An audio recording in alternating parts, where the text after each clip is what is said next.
Assalamu alaikum. Today we are discussing an important scenario regarding poisoning. A 3-year-old male child presented in ER. The parents gave the history of taking pills that his grandmother took for his heart disease, and after which the patient जो है वो unconscious हो गया है. What will you do?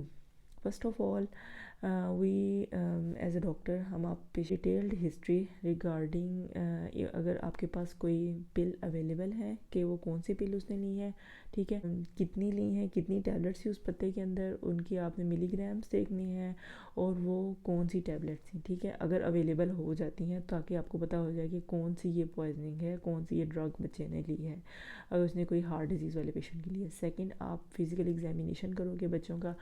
उसमें यह है कि बच्चे का आपने हेड टू टो एग्जामिनेशन करना है, important considering the vitals, BP, heart rate, respiratory rate, chest में आपने ईयर एंट्री देखनी, पेशेंट की जनरल कंडीशन देखनी है, प्यूपल्स देखनी है, लैक्रिमेशन, सेलिवेशन, बेड साइड आपने बीएसआर मॉनिटर करनी है.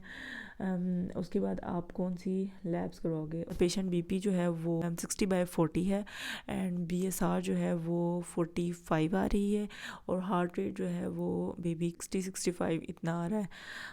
So this is the case with hypotension, hypoglycaemia and bradycardia. अगर आपको अवेलेबल हो जाती है टैबलेट तो गुड है, अगर नहीं होती तो फिर आप पेशेंट की ईसीजी करवाएंगे. ईसीजी में you will see the changes. अगर if it is the beta blocker poisoning, so there is QRS widening that occurs in ventricular dysrhythmias. So this is a case of beta blocker poisoning. Beta blockers जो होते हैं वो commonly elders लेते हैं घर के अंदर with that have some congenital heart, coronary heart, tachyarrhythmia, anxiety disorders होते हैं. How they act competitively inhibit करते हैं catecholamines को at beta adrenergic receptors और ये toxic होते हैं within 6 hours of ingestion. Two types of beta blockers हैं. One are the lipophilic beta blockers which are propranolol, and the other are water soluble beta blockers that are atenolol. Lipophilic propranolol is more dangerous than water soluble. ये cross करता है blood brain barrier को and the patient can have altered mental sensorium, altered GCS and coma and can have seizures. How will you manage? First of all, the supportive care is in which we have the maintenance of airway, breathing, circulation and GI decontamination as indicated. And what is the antidote of the beta blocker poisoning? This is the glucagon. Glucagon देते हैं जो कि high doses में आप देते होते हैं.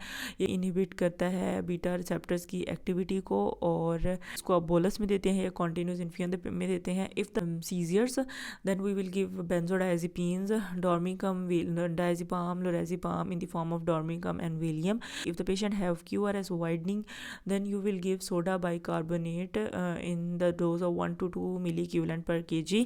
And if the patient is in the shock and not refractive to conventional treatments, then we will give lipid soluble emulsions for the treatment of the beta blocker poisoning. So this is the case of beta blocker toxicity.